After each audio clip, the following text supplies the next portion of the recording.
Left behind after war, injured veteran took shelter underground. Locked room held $275 million.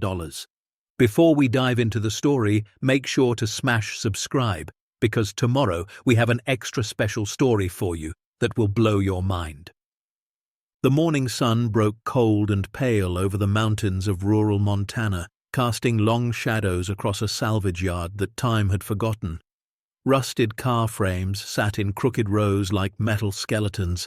Engine blocks lay half buried in mud. The wind carried the smell of diesel and decay, and somewhere in the distance, a crow called out to no one. Marcus Cole woke up in the cab of his 1997 Ford F-150, his breath fogging against the cracked windshield. He was 34 years old, but his body felt twice that. His left leg ached where the shrapnel had torn through muscle and tendon 6 years ago. His ears rang with a constant hum that never quite went away. And his mind, well, his mind was a battlefield that never stopped fighting. He rubbed his eyes and stared out at the grey sky. Another day. Another morning he hadn't expected to see. For a long moment, he just sat there, listening to the silence, wondering if this was all there would ever be. Marcus had served 2 tours in Afghanistan. He'd been a staff sergeant with the 82nd Airborne, one of the best damn soldiers his unit had ever seen. He could read terrain like a book, spot an IED from 50 meters, and keep his men calm when the bullets started flying. His commanding officer once said Marcus had ice in his veins and fire in his heart. But none of that mattered now. None of it mattered when your own country left you behind. It happened on a night he couldn't forget, no matter how hard he tried. August 14th, 2018. His unit had been conducting a nighttime extraction in the Korengal Valley when an ambush tore through the convoy. RPGs lit up the darkness. Gunfire erupted from every ridge. Marcus took shrapnel to the leg and a concussive blast that rattled his skull so hard he couldn't see straight for 3 days. When the dust settled and the helicopters arrived, Marcus wasn't with the rest of his men. He'd been thrown from the vehicle, unconscious, hidden beneath debris and bodies. They thought he was dead. They didn't look twice. He woke up alone in the wreckage, surrounded by silence and smoke, with no radio, no weapon, and no hope of rescue. For 3 days, Marcus survived in an underground cave system carved into the mountainside. He dragged himself through the darkness, rationing a single canteen of water, eating nothing, praying to a god he wasn't sure existed. The walls closed in on him. The silence screamed louder than any bomb, and when he finally crawled out into the light, half dead and barely breathing, a patrol found him by accident. They called it a miracle. Marcus called it a curse. Because when you survive something like that, when you come back from the edge of death only to find that the world moved on without you, something inside breaks, and it doesn't heal the way bones do. He spent 8 months in a military hospital. Surgeries, physical therapy, psych evaluations. They gave him a Purple Heart and a handshake and sent him home with a bottle of pills and a disability check that barely covered rent. No parade, no welcome home banner, just paperwork and silence. His wife left him within a year. She said she couldn't reach him anymore, that he'd come back a ghost wearing her husband's face. His parents tried to help, but Marcus pushed them away. He didn't know how to explain what was inside him. The anger, the guilt, the feeling that he should have died with his brothers instead of waking up alone in that cave. So he drifted, city to city, job to job, shelter to shelter. He worked construction until his leg gave out. He worked kitchens until his temper got him fired. He slept in his truck, in parks, under bridges. He became invisible, just another forgotten soldier fading into the cracks of a country that didn't know what to do with men like him. And then he found the salvage yard. It was outside a town called Miller's Creek, population 412, tucked into a valley where the mountains kissed the sky and the winters came early and stayed late. Marcus had driven through on his way to nowhere in particular, looking for work, looking for gas money, looking for anything that might keep him moving one more day. The salvage yard sat at the end of a dirt road, surrounded by pine trees and silence. A hand-painted sign hung crooked on the gate, Howard's Auto Salvage Parts and Pieces. Marcus pulled in, expecting nothing. What he found was a man who would change his life. Howard Mills was 83 years old, thin as wire, with hands that shook and eyes that didn't. He wore the same flannel shirt every day, patched at the elbows and faded at the collar. His voice was soft, almost a whisper, but there was steel beneath it. When Marcus asked if there was any work, Howard looked him up and down and said, "You military?" Marcus nodded. "Which branch?" "Army, 82nd Airborne." Howard studied him for a long moment, then nodded slowly. "My brother was airborne. Korea. He didn't come back." Something passed between them in that silence, an understanding that didn't need words. "I can't pay much," Howard said, "but there's a cot in the back shed if you need a place to sleep. Coffee's always hot. Work starts at 7. Marcus stayed. That was 6 months ago. Now he spent his days pulling parts from wrecked cars, sorting scrap metal, and keeping the yard in order. It wasn't glamorous work, but it was honest. And Howard was the first person in years who didn't look at Marcus like he was broken. They didn't talk much. Howard wasn't the type, and Marcus had forgotten how. But there was comfort in the silence, in the rhythm of work, in the simple act of being useful again. Sometimes, late at night, they'd sit on the porch of Howard's cabin and watch the stars come out. Howard would smoke a hand-rolled cigarette and stare at the mountains like he was searching for something he'd lost a long time ago. Marcus never asked what it was. He figured everyone had their own cave they were still trying to crawl out of. One evening, as autumn painted the trees in shades of gold and crimson, Howard sat down across from Marcus with a look on his face that Marcus had never seen before. It was serious, heavy, like a man about to confess something he'd carried for too long. "I'm dying," Howard said. The words hung in the air like smoke. Marcus didn't know what to say. He just sat there, hands wrapped around his coffee mug, waiting. "Cancer," Howard continued, his voice steady. "Doctor says I've got maybe 2 months, maybe less, nothing they can do." Marcus swallowed hard. "I'm sorry." Howard waved his hand. "Don't be. I've lived a long time, longer than I probably deserved." He paused, staring at the mountains. "But there's something I need to tell you, something I should have told you a while ago." He reached into his jacket and pulled out a folded piece of paper, a deed yellowed with age. "I own some land about 20 miles north of here. Been in my family for decades. There's a cabin on it, not much to look at, but it's solid, and underneath it, there's something else." Marcus frowned. "Something else?" Howard nodded slowly. "A bunker, built back in the 50s by a man named Franklin Calloway. He was rich, mining money, government contracts, the kind of wealth most folks can't even imagine. He was also paranoid as hell, thought the world was going to end any day. So he built himself a fortress underground, stocked it with everything he thought he'd need to survive." He handed Marcus the deed. "It's yours now, all of it, the cabin, the land, the bunker." Marcus stared at the paper in his hands. "Howard, I can't." "You can," Howard interrupted, "and you will, because there's no one else." His voice cracked slightly, and for the first time Marcus saw something fragile behind the old man's eyes. "I never had kids, never married, spent my whole life running from things I should have faced." He paused, took a breath. "You're the first person in a long time who treated me like I was worth something, and that matters more than you know." Marcus didn't know what to say. His throat tightened. His eyes burned. "There's something inside that bunker," Howard said quietly.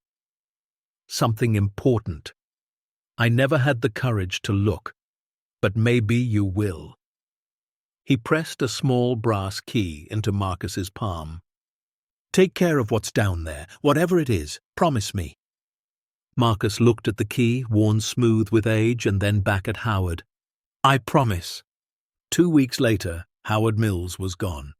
Marcus buried him on the property, beneath an old oak tree that overlooked the valley.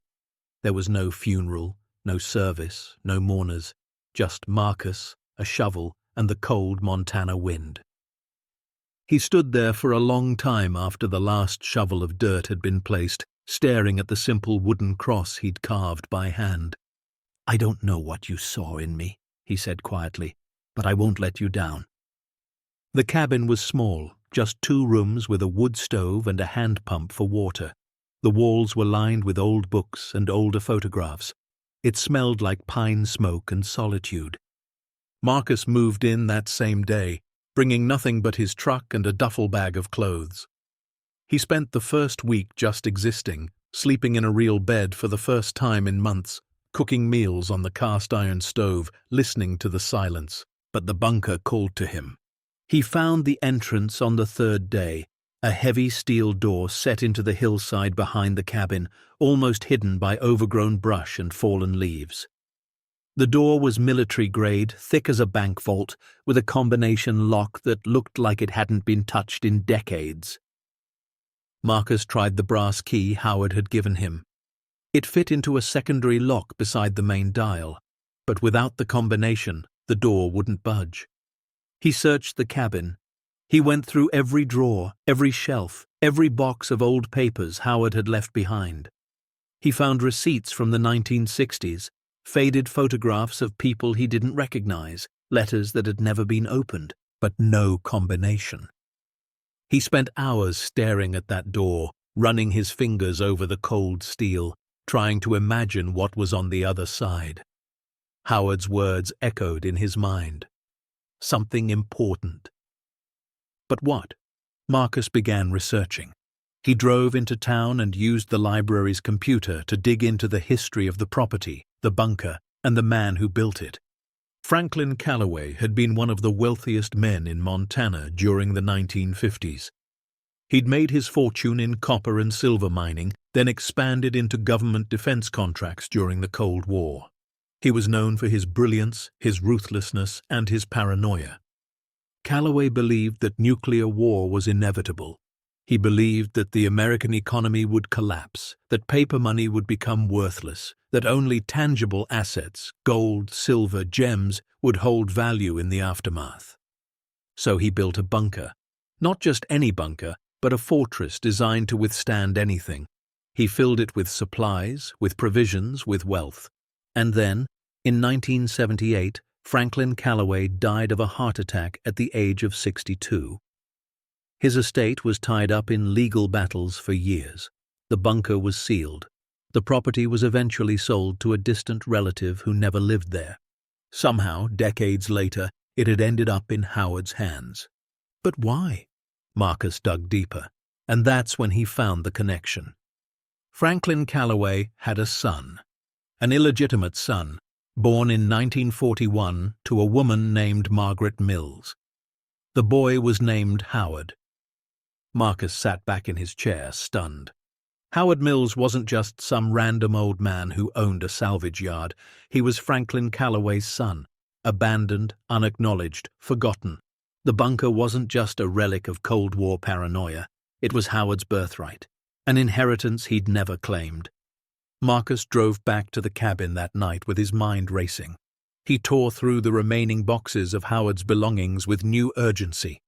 There had to be something, some clue, some connection to the past that Howard had kept hidden. And then he found it. Tucked inside an old Bible between the pages of Psalms was a small envelope. Inside was a letter, handwritten on yellowed paper, and a slip of paper with a series of numbers. The letter was addressed to Howard. Marcus unfolded it with trembling hands and began to read. "Dear Howard, if you're reading this, then I am gone, and you have finally come looking for answers. I know I don't deserve your forgiveness. I was a coward. I chose my reputation over my own flesh and blood, and I have regretted it every day since. Your mother was the only woman I ever truly loved, and you were the only child I ever had. But I was too proud, too scared, too wrapped up in my own ambitions to claim you as my own. This bunker was supposed to be my legacy. I filled it with everything I thought mattered: gold, silver, precious things that would outlast the chaos I was certain was coming. But I was wrong. The only thing that matters is the people we leave behind. I never sent this letter because I was afraid you would hate me. And maybe you should. But I wanted you to know that I thought of you every day. And I hope, wherever you are, that you found peace. The combination to the vault is enclosed. What's inside belongs to you. Do with it what you will. Your father, Franklin Calloway. Marcus set the letter down, his hands shaking. Howard had kept this for years, maybe decades. He'd known what was inside the bunker, or at least suspected, but he'd never opened it. Why? Marcus thought about the old man's words. I never had the courage to look. Maybe Howard couldn't face it. Maybe the weight of his father's abandonment was too heavy to carry into that vault. Maybe he was afraid of what he'd find, not treasure, but pain. And so he'd given it to Marcus instead. Marcus looked at the slip of paper with the combination. 6 numbers. 6 digits that would unlock a door that had been sealed for over 40 years. He picked up his flashlight and walked out into the cold night air. The bunker door loomed before him, steel and shadow. He approached it slowly, his heart pounding in his chest. The brass key slid into the secondary lock with a soft click. He turned it. Then he reached for the combination dial. The numbers were faded in his mind, but his fingers remembered. 1 turn to the right, 2 turns to the left, 1 more to the right. Click. The mechanism groaned. Something deep inside the door shifted. Marcus grabbed the handle and pulled. The door swung open with a sound like a sigh, heavy, ancient, relieved. Cold air rushed out, stale and dry, carrying the scent of concrete and time. Marcus stepped inside. His flashlight cut through the darkness, illuminating a narrow corridor that stretched deep into the earth. The walls were reinforced concrete, the floor smooth and even. It felt like stepping into a tomb. He walked slowly, his boots echoing in the silence. The corridor curved downward, then opened into a larger chamber. He swept his flashlight across the room and stopped breathing. Shelves lined every wall. Crates and cases were stacked floor to ceiling, and in the center of the room, gleaming under the beam of his flashlight, were rows upon rows of gold bars. Marcus stumbled backward. This wasn't real. This couldn't be real. He moved closer, reaching out with a trembling hand. The gold was cold beneath his fingers, solid, heavy, undeniably real. He opened one of the crates, silver coins, hundreds of them packed in neat rows. Another crate held gemstones, emeralds, rubies, diamonds, wrapped in velvet and sealed in glass. Against the far wall, he found shelves of rare currency, vintage bills from the 1800s, coins that looked like they belonged in a museum. And at the very back of the vault, sitting on a simple wooden desk, was a leather-bound ledger. Marcus opened it with shaking hands. Inside was an inventory, meticulously recorded in Franklin Calloway's handwriting. Every item in the vault was listed: purchase date, description, estimated value. The final page contained a summary. Total estimated value, 1978, $47 million. Marcus did the math in his head.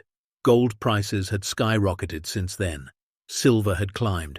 Rare coins and gems had become even more valuable. Adjusted for today's market, the contents of this vault were worth well over $275 million. Marcus sank to the floor. He sat there in the darkness, surrounded by more wealth than he'd ever imagined, and felt nothing but emptiness. For 6 years, he'd been sleeping in his truck. He'd been forgotten, abandoned, left behind. He'd wondered if his life had any meaning at all. And now this. He reached into his pocket and pulled out the photograph he'd found in Howard's cabin. A small, faded image of a young boy standing beside a woman in a simple dress. On the back, in careful handwriting, it said, Howard, age 7, 1948. Marcus stared at the photograph for a long time. Howard had lived his whole life without knowing his father. He'd carried that wound in silence, never opening the vault, never claiming what was his. And in the end, he'd given it all to a stranger, a broken soldier who had shown him kindness when no one else would. Tears rolled down Marcus's face. He didn't wipe them away. He just sat there in the darkness, holding the photograph, surrounded by gold and ghosts, wondering what the hell he was supposed to do now. Because Marcus Cole had spent years believing he was worthless. He'd been left behind in a cave on the other side of the world. He'd been forgotten by his country, his family, his own mind. And now he was sitting on a fortune that could change everything. But money doesn't fix what's broken inside. It doesn't erase the nightmares or silence the ringing in your ears. It doesn't bring back the brothers you lost or the years you wasted. Marcus looked around the vault one more time, at the gold, the silver, the impossible weight of it all. And he made a decision. He wasn't going to run, he wasn't going to hide, and he sure as hell wasn't going to let this fortune rot in the dark like it had for 40 years. He was going to do something with it, something that mattered. He just didn't know what yet. Marcus stood up, tucked the photograph into his pocket, and walked back through the corridor toward the light. Behind him, the vault waited in silence, patient, ancient, full of secrets that had only just begun to surface. And somewhere above, the Montana sky stretched wide and endless, promising nothing but possibility. Marcus Cole had been left behind once. He wouldn't be forgotten again. Marcus didn't sleep that night. He sat on the floor of the vault until his legs went numb, surrounded by gold bars and silver coins and the weight of something he couldn't name. The flashlight battery died around 3 in the morning, and he was left in complete darkness, listening to his own breathing echo off the concrete walls. When the first grey light of dawn finally crept through the bunker's entrance, he pulled himself to his feet and walked back up the corridor. His legs screamed in protest, the old shrapnel wound burning with every step. But he barely noticed. His mind was somewhere else entirely. Outside, the Montana morning was crisp and silent. Frost clung to the grass. His breath hung in the air like smoke. Marcus stood at the bunker entrance and stared at the mountains, trying to make sense of what had just happened to his life. 24 hours ago, he'd been a homeless veteran sleeping in his truck, counting the days until his disability check arrived, wondering if he'd have enough gas money to make it through the week. Now he was standing on top of $275 million. The number didn't feel real. It was too big, too abstract, like trying to count the stars or measure the distance to the moon. His brain couldn't process it. Every time he tried to wrap his mind around it, something short-circuited. He walked back to the cabin on autopilot, made coffee with shaking hands, and sat at the small wooden table where Howard used to sit. The old man's presence still lingered in the room, in the worn grooves of the chair, in the faded flannel shirt hanging by the door, in the half-empty tobacco tin on the shelf. Marcus pulled out the photograph of young Howard and set it on the table. "What the hell am I supposed to do?" he whispered. The photograph didn't answer. For the next 3 days, Marcus barely left the property. He couldn't. Something kept pulling him back to the vault, again and again, like a moth drawn to flame. He'd walk down those concrete steps, stand in the middle of that impossible room, and just stare. He started cataloguing everything, not because he had a plan, but because he needed something to do with his hands. He found a notebook in Howard's cabin and began writing down what he saw, row by row, shelf by shelf, crate by crate. The gold alone was staggering. There were over 400 bars, each one weighing roughly 400 troy ounces. At current market prices, that put the gold somewhere around $180 million. The silver was stored in heavy wooden crates, thousands of coins minted between 1870 and 1964. Morgan dollars, peace dollars, walking liberties, names Marcus had never heard before but quickly learned to recognize. Conservative estimates put the silver at $30 million. The gemstones were harder to value. emeralds the size of walnuts, rubies that glowed like drops of blood, diamonds that caught the flashlight and scattered rainbows across the walls. They were stored in velvet-lined cases, each one labelled in Calloway's precise handwriting. Marcus guessed they were worth at least 20 million, maybe more. And then there was the currency. Vintage bills, some dating back to the Civil War, gold certificates, silver certificates, rare misprints that collectors would kill for. Another 15 million at least. But the money wasn't what haunted Marcus. It was the other things he found. On the fifth day, he discovered a section of the vault he'd missed during his first exploration. Behind a false panel in the back wall, there was a small room, more like a closet, really, filled with personal items. A leather trunk sat in the center, covered in dust. Marcus knelt beside it and lifted the lid. Inside were journals, dozens of them, leather-bound and yellowed with age, stacked in neat rows. Each one was dated on the spine, starting in 1942 and ending in 1977, the year before Franklin Calloway died. Marcus pulled out the first journal and began to read. The handwriting was cramped but legible, the words of a young man trying to make sense of a world at war. Calloway wrote about his work in the mines, about the contracts he was chasing, about his dreams of building something that would last. But woven through the business talk were other entries, quieter, more personal. March 15th, 1941. Margaret told me today. She's pregnant. I don't know what to do. Father would disown me if he found out. The Mills family is beneath us, he'd say. But when I look at her, I see something worth more than all the copper in Montana. Marcus's throat tightened. He flipped ahead, past pages of mining reports and investment strategies, until he found another personal entry. November 3rd, 1941. The boy was born last night. Margaret named him Howard after her father. I went to the hospital in secret, stood outside the window like a coward. He has my eyes. God help me, he has my eyes. But I can't claim him, not now, not with the war coming and father breathing down my neck. I tell myself I'll make it right someday. I tell myself there's time. Marcus set the journal down. His hands were shaking. He read for hours, working his way through the years. He watched Calloway's fortune grow, watched his paranoia deepen, watched him pour millions into the bunker while his illegitimate son grew up in poverty just a few miles away. The entries about Howard became less frequent as the years passed, but they never stopped entirely.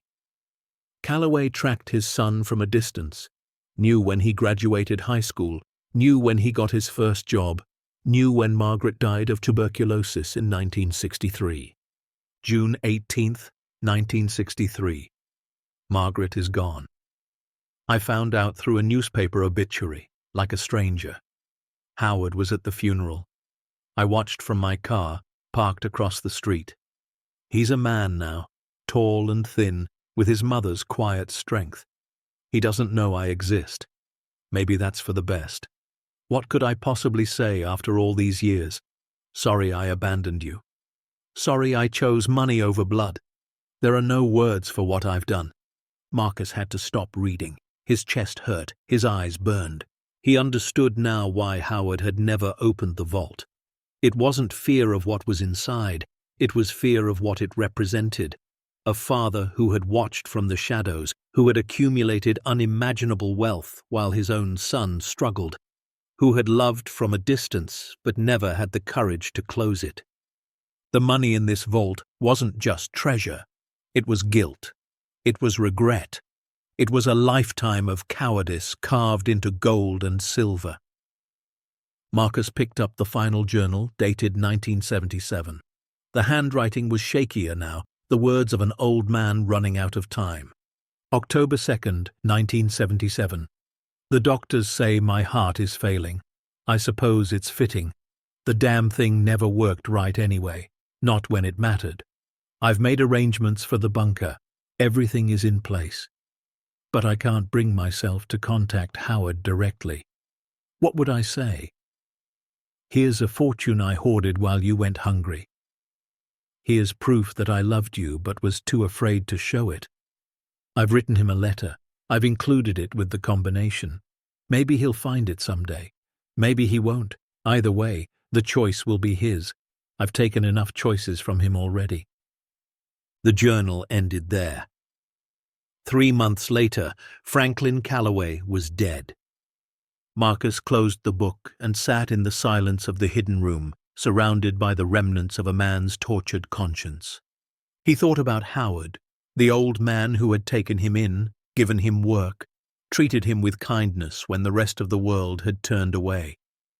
Howard had spent his entire life not knowing his father, carrying the weight of abandonment like a stone in his chest. And then, at the very end, he'd passed that weight to Marcus, not as a burden, as a gift.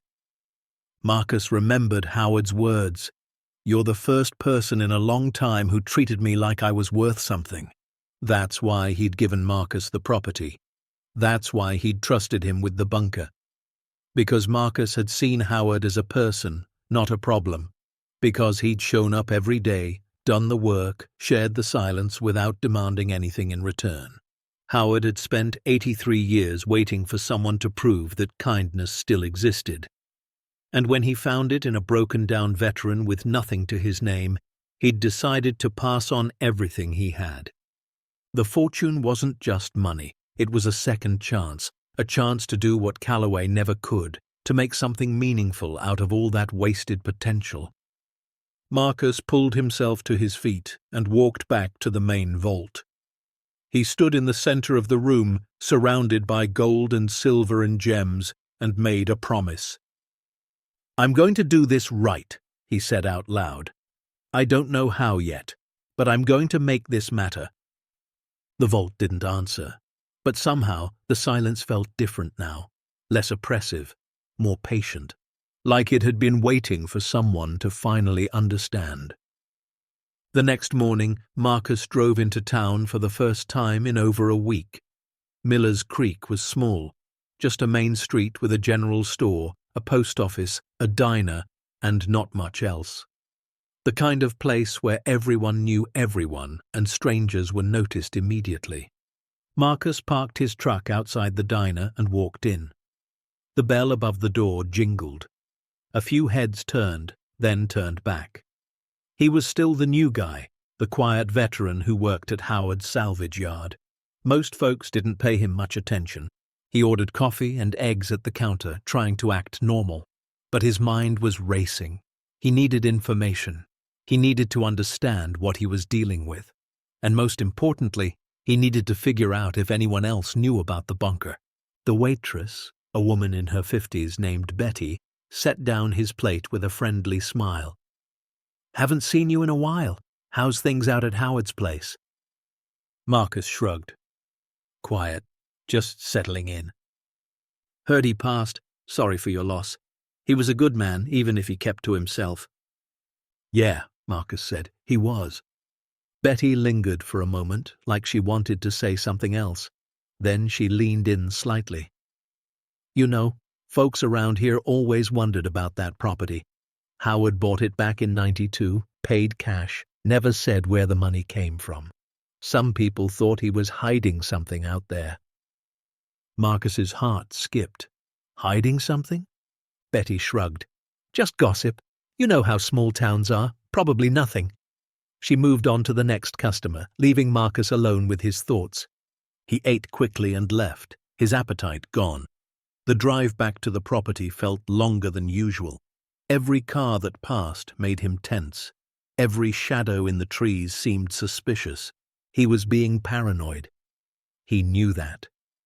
But paranoia had kept him alive in Afghanistan, and old habits died hard. Back at the cabin, he sat down with the journals again. He needed to understand the legal situation. Who owned this fortune? Was it his? Could someone challenge his claim? He spent hours searching through Calloway's papers, looking for anything that might answer his questions. And slowly, a picture began to emerge. Franklin Calloway had been meticulous. Before his death, he'd created a trust, the Calloway Family Trust, to hold the bunker property and its contents. The trust was designed to pass to his legitimate heirs, but Calloway had no legitimate children. His wife had died young and he'd never remarried. According to the documents, if no legitimate heir could be found, the trust would pass to any acknowledged descendant of Franklin Calloway. The key word was acknowledged. Marcus found a second document dated 1976, filed with a law firm in Helena. It was a legal acknowledgement of paternity, signed by Franklin Calloway, recognizing Howard Mills as his biological son. Calloway had done it in secret. He'd never told Howard, but he'd made it legal, which meant that when Calloway died, the trust should have passed to Howard, and when Howard died, it should have passed to whoever Howard designated as his heir. Marcus pulled out the deed Howard had given him. The language was simple. I, Howard Mills, do hereby transfer all rights, titles, and interests in the property known as the Calloway Estate to Marcus Cole. It was handwritten. It was witnessed by a notary in Miller's Creek, and it was dated just 2 weeks before Howard died. Marcus stared at the document for a long time. He wasn't a lawyer. He didn't know if this would hold up in court. But on paper, at least, the fortune was his. Legally his. The thought made him dizzy. He needed help. Real help. The kind you couldn't get from Google searches and dusty documents. But who could he trust? He had no family, no friends, no connections. The only people he knew were the men at the VA hospital, and most of them were in worse shape than he was. Marcus rubbed his temples and tried to think. What happens next will turn this night upside down, reveal a truth nobody expected, and remind us why sometimes the quietest voices carry the most power. Stay tuned to see what happens next. If you're enjoying the story, please like, share, and subscribe for more. The answer came 2 days later, in the form of a letter. Marcus had driven into town to check the post office box Howard had left him. Most of the mail was junk. Credit card offers addressed to a dead man, flyers for businesses that had closed years ago. But one envelope stood out. It was addressed to current resident Calloway Estate. The return address was a law firm in Billings, Whitmore, Chase and Associates. Marcus's blood ran cold. He tore open the envelope and read, "Dear property owner, our firm represents the estate of Franklin J. Calloway and has been retained to investigate the current status of the Calloway Family Trust. It has come to our attention that the property in question may have been transferred outside the terms of the original trust agreement. We request that you contact our office immediately to discuss this matter. Failure to respond within 30 days may result in legal action to recover the property and its contents. Sincerely, Garrett Whitmore, ESQ." Marcus read the letter 3 times. His hands were shaking by the end. Someone knew. He didn't know how. He didn't know who had tipped them off. But someone had found out about the bunker, and now they were coming for it. Marcus drove back to the property in a daze. His mind raced through possibilities. Had he been followed? Had someone seen him in town? Had Betty's gossip reached the wrong ears? He parked outside the cabin and sat in his truck, staring at the letter. Garrett Whitmore. The name meant nothing to him. But if this lawyer was representing Calloway's estate, he must have some connection to the family. A distant relative, maybe. Someone who had been waiting for decades to make a claim. Marcus thought about running. He could pack up his truck, disappear into the mountains, start over somewhere else. He'd done it before. He could do it again. But something stopped him. He thought about Howard. About the old man who had trusted him with everything. About the father who had spent his whole life regretting his cowardice. Running was what Calloway had done. Running was what Howard had done. And it had brought nothing but pain. Marcus wasn't going to run. He got out of the truck and walked into the cabin. He sat down at the table, pulled out a pen, and started writing. He wrote everything. The discovery of the vault, the journals, the legal documents, the letter from Whitmore. He wrote until his hand cramped and his eyes blurred. Then he sealed the pages in an envelope, addressed it to himself at the Millers Creek post office, and drove into town to mail it. If something happened to him, at least there would be a record. At least someone would know the truth. The next week was the longest of Marcus's life. He couldn't sleep. Every sound made him jump. Every car that drove past the property sent his heart racing. He kept expecting someone to show up.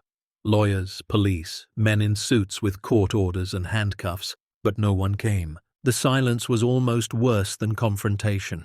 It gave his mind too much room to wander, too much time to imagine worst-case scenarios. He spent his days in the bunker, reading Calloway's journals, trying to understand the man who had built this place. And the more he read, the more he understood. Calloway hadn't been evil. He'd been afraid of losing his fortune, afraid of losing his reputation, afraid of facing the consequences of his choices. And that fear had consumed him, had turned him into a prisoner of his own making. He'd built a vault to protect his wealth from the end of the world. But the real threat had always been inside him. Marcus saw himself in those pages. Not the wealth, not the paranoia, but the fear. The fear of connection, of vulnerability, of letting anyone close enough to hurt him. Since coming back from Afghanistan, he'd built his own kind of bunker. Walls of silence and isolation, designed to protect himself from the world. And it had worked in a way. He'd survived. But surviving wasn't the same as living. Howard had seen through those walls. The old man had looked at Marcus and seen not a broken veteran, not a charity case, but a person worth knowing. And that simple act of recognition had cracked something open inside him. Marcus didn't want to go back to the way things were. He didn't want to spend the rest of his life hiding, running, surviving. He wanted to build something real, something that would last. But first, he had to fight for it. On the 10th day, Marcus made a decision. He couldn't afford a lawyer, but he knew someone who might be able to help. During his time at the VA hospital, he'd met a woman named Diane Chen, a former JAG officer who had left the military to start a non-profit helping veterans with legal issues. She'd given him her card, told him to call if he ever needed anything. He'd never called. He'd been too proud, too stubborn, too convinced that asking for help was a sign of weakness. But pride didn't matter anymore. This was bigger than him. He found the card in his wallet, creased and faded but still legible. He dialed the number before he could talk himself out of it. She answered on the 3rd ring. Diane Chen. Hi, you probably don't remember me. My name is Marcus Cole. We met at the VA in Helena about 2 years ago. You gave me your card and said, Marcus. Her voice softened. Of course I remember. The staff sergeant from the 82nd. You were the one who fixed the coffee machine in the waiting room. Marcus almost laughed. He'd forgotten about that.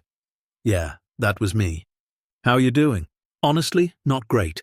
I've got a situation and I don't know who else to call. There was a pause. Tell me. So he did. He told her everything. Howard, the property, the bunker, the fortune, the letter from Whitmore. He talked for almost 30 minutes straight, barely stopping to breathe. When he finished, there was a long silence on the other end. Marcus, Diane said slowly, are you telling me you're sitting on $275 million in gold and silver? Yes, ma'am. Another pause. And you didn't think to call me sooner? I didn't think anyone would believe me. She laughed, a short, surprised sound.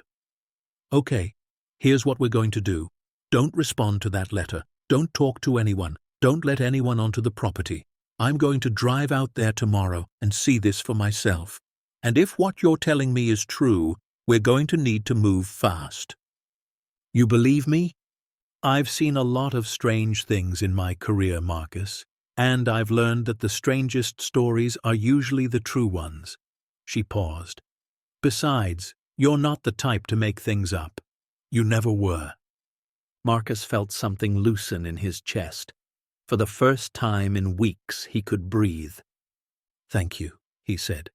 I don't know how to... Don't thank me yet. We've got a long road ahead, but we're going to figure this out, together.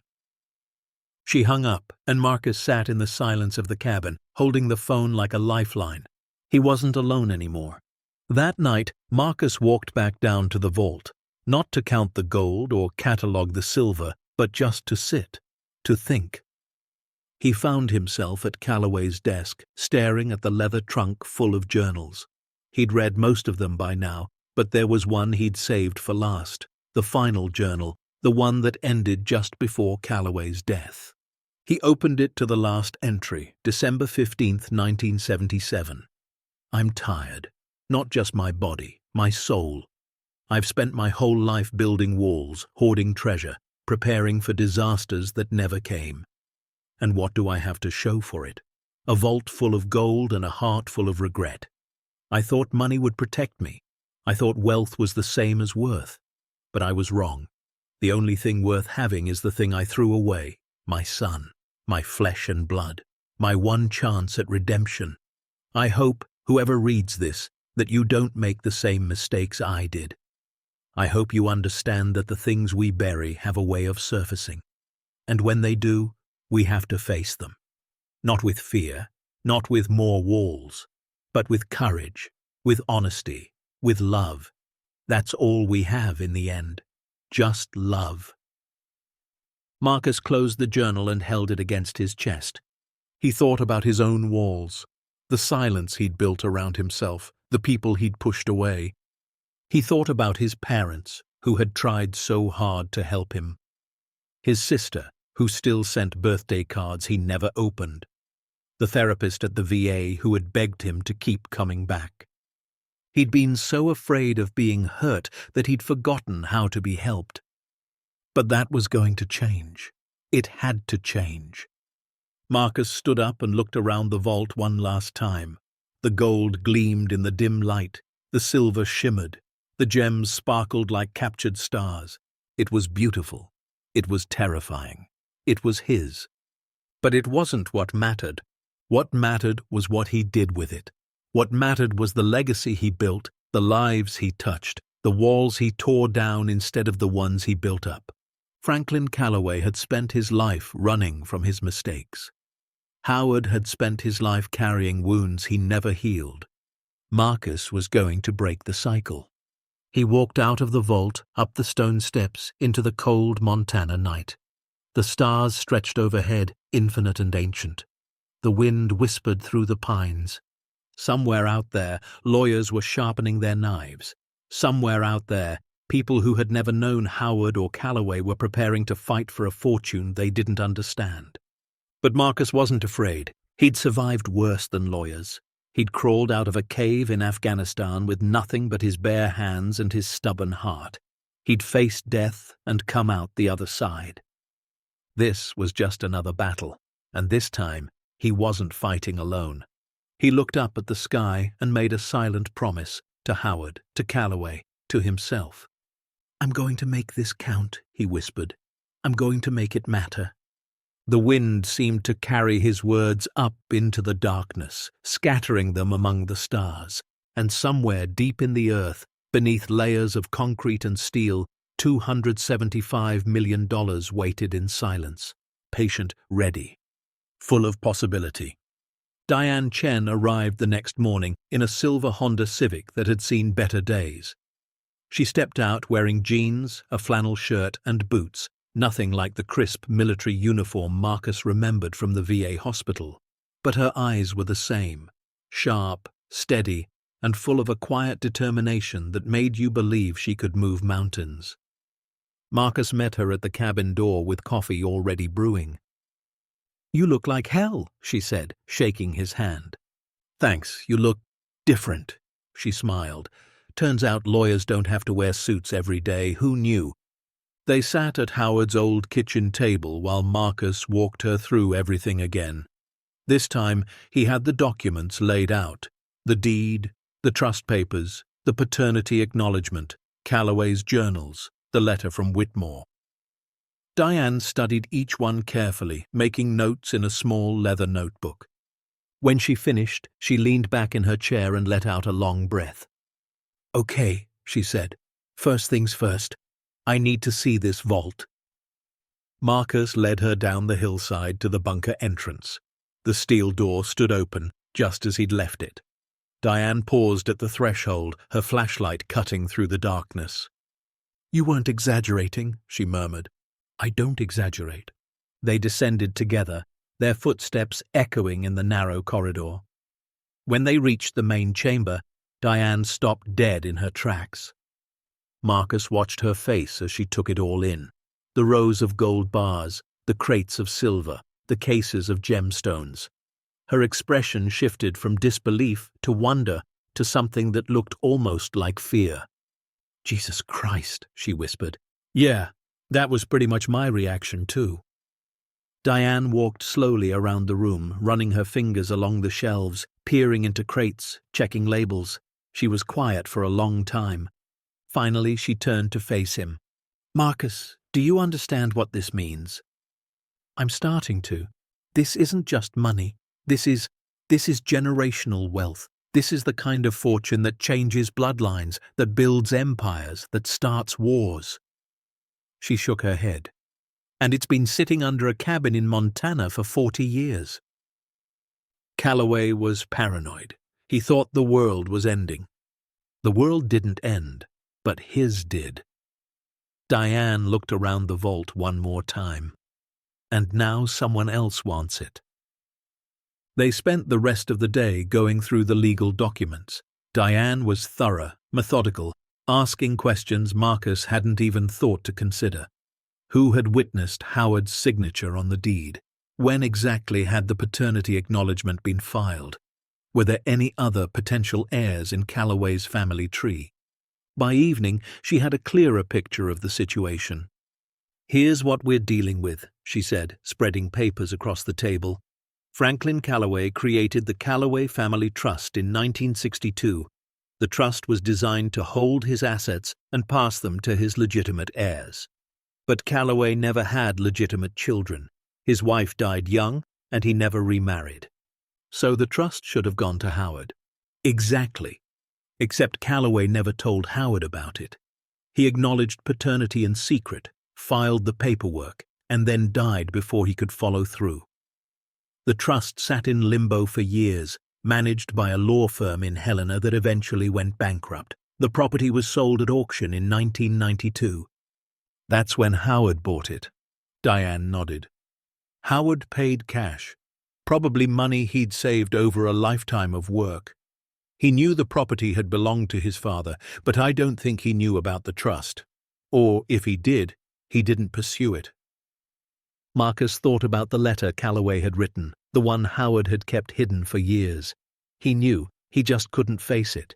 Diane's expression softened. That tracks. Trauma does strange things to people. Sometimes the things we want most are the things we can't bring ourselves to claim. She shuffled through more papers. Anyway, when Howard bought the property, he technically acquired whatever was on it, including the bunker and its contents. The trust should have dissolved when Calloway died without legitimate heirs, which means the assets would have passed to whoever held the property. So it's legal? The fortune is mine? On paper, yes. Howard transferred the property to you with a valid deed. The chain of custody is clear. She paused. But here's the problem. Garrett Whitmore isn't going to see it that way. Who is he? Diane pulled out the letter from Whitmore's firm. I did some research. Garrett Whitmore is a corporate attorney in Billings. His grandmother was Franklin Calloway's sister, which makes Garrett a distant cousin. Marcus felt his stomach drop. So he's family. Distant family. Very distant. But he's been sniffing around the Calloway estate for years, trying to find a way to claim whatever might be left. When the trust went dormant, he probably assumed everything was lost, but somehow he found out about the bunker. How? Diane shook her head. I don't know. Maybe someone talked. Maybe he hired investigators. These things have a way of surfacing. She looked at Marcus steadily. But here's what matters. Garrett Whitmore has money, connections, and lawyers. He's going to fight for this fortune, and he's going to fight dirty. Marcus stared at the table, his mind racing. So what do we do? We prepare, we document everything, we build the strongest possible case for your ownership. Diane leaned forward. And we don't let them intimidate us. Over the next 2 weeks, Diane practically moved into the cabin. She set up a makeshift office in the corner, covering the walls with timelines, legal precedents, and family trees. She contacted archivists, tracked down old court records, and spent hours on the phone with experts in estate law. Marcus helped where he could, but mostly he felt useless. The legal world was foreign to him, full of jargon and procedures he didn't understand. He was a soldier, a mechanic, a man who fixed things with his hands. Paperwork wasn't his battlefield. But Diane never made him feel small. She explained everything in plain language, answered his questions patiently, and treated him like a partner rather than a client. "You're not just fighting for money," she told him one night over reheated pizza. "You're fighting for Howard's legacy, for Calloway's redemption, for every person who's ever been told they don't deserve what's rightfully theirs." Marcus nodded slowly. "No pressure." She smiled. "Pressure builds diamonds. You've got this." The first court filing arrived 3 weeks later. Garrett Whitmore wasn't messing around. His legal team had submitted a 147-page complaint challenging Marcus's ownership of the property and demanding an immediate injunction to freeze the vault's contents. The complaint painted Marcus as an opportunist, a drifter who had manipulated a dying old man into signing over valuable property. It claimed that Howard Mills had never been legally acknowledged as Calloway's heir, that the deed transfer was invalid, and that the contents of the bunker rightfully belonged to the Calloway family trust. Diane read through it with a grim expression. "They're throwing everything at the wall to see what sticks," she said. "Half of these claims are ridiculous, but they're designed to overwhelm us, death by paperwork. Can they do that? They can try, but we're going to fight back." She filed a response within 48 hours, a point-by-point rebuttal that dismantled Whitmore's arguments with surgical precision. She attached Calloway's paternity acknowledgement, Howard's deed, and a sworn statement from the notary who had witnessed the transfer. The legal battle had officially begun. Marcus tried to stay focused, but the stress was taking its toll. He wasn't sleeping. He wasn't eating. Every time he closed his eyes, he saw the vault, not as a fortune, but as a burden, a weight pressing down on his chest, suffocating him slowly. The nightmares came back. Not the ones about the vault, but the old ones. The ones he thought he'd buried. He was back in the Korangal Valley, crawling through darkness, blood seeping from his leg. He could hear gunfire in the distance, helicopters fading into the night. He screamed for help, but no one came. He was alone, forgotten, left behind to die. He woke up drenched in sweat, gasping for air, his heart pounding so hard he thought it might explode. Diane found him on the porch at 3 a.m, staring at the mountains. "Marcus?" He didn't turn around. "I'm fine." "You're not fine. You haven't been fine since I got here." She sat down beside him, pulling her jacket tight against the cold. "Talk to me." For a long moment, Marcus said nothing. Then, slowly, the words started to come. He told her about Afghanistan, about the ambush, the explosion, the 3 days in the cave, about waking up alone in the wreckage, convinced he'd been abandoned, about the months in the hospital, the discharge, the divorce, about the years of drifting, the shelters, the truck, the feeling that he'd already died and was just waiting for his body to catch up. Diane listened without interrupting. When he finished, she didn't offer platitudes or empty reassurances. She just sat with him in the silence. "You know what I see when I look at you?" she finally said. Marcus shook his head. "I see a survivor, not someone who gave up, someone who kept going even when everything told him to stop." She turned to face him. "That takes strength, Marcus, more strength than most people will ever understand. It doesn't feel like strength. It never does, not from the inside." She paused. "But here's what I know. You didn't come this far to quit now. Howard saw something in you, something worth trusting. And I see it too. Marcus looked at her, really looked at her for the first time. Why are you helping me? He asked. This case is a nightmare. Whitmore's firm has unlimited resources. You're not getting paid. Why bother? Diane smiled faintly. Because I've spent my whole career watching the system fail people like you. Veterans who gave everything for their country and got nothing in return. Good people ground down by bureaucracy and bad luck. She shook her head. I can't fix all of it, but I can fight for this. I can fight for you. Marcus didn't know what to say. His throat was too tight for words. Diane stood up and brushed off her jeans. Now get some sleep. We've got a long day tomorrow. She went back inside, leaving Marcus alone with the stars. For the first time in years, he didn't feel quite so lost. The weeks that followed were a blur of depositions, filings, and motions. Garrett Whitmore's team was relentless, filing challenge after challenge, demanding document after document. They subpoenaed Howard's medical records, Marcus's military service file, even his divorce papers. They were trying to paint a picture, a portrait of a troubled, unstable veteran who had taken advantage of a vulnerable old man. They dug up every mistake Marcus had ever made, every job he'd lost, every night he'd spent in a shelter. It was brutal, it was humiliating, and it was working. Public opinion started to shift. Local newspapers picked up the story, running headlines like "Homeless Veteran Claims Hidden Fortune" and "Disputed Millions, Who Really Owns the Callaway Treasure?" The coverage wasn't kind. It painted Marcus as a drifter, an opportunist, a con man. Strangers sent hate mail to the cabin. Someone slashed his truck tires. A rock was thrown through the window with a note attached. "Go back where you came from." Marcus retreated further into himself. He stopped going into town. He stopped answering the phone. He sat in the cabin for hours, staring at the walls, feeling the darkness close in around him. One night, he found himself standing at the edge of the property, looking down at the valley below. The drop was maybe 200 feet, straight down onto rocks and pine trees. He stood there for a long time thinking about how easy it would be, how quiet, how final. Then his phone buzzed. He pulled it out, expecting another threat. Instead, he saw a message from an unknown number. "Marcus Cole, my name is Jackson Reeves. I served with the 82nd Different Unit, same deployment. Saw your story on the news. Some of us are getting together to help. You're not alone, brother. Call me."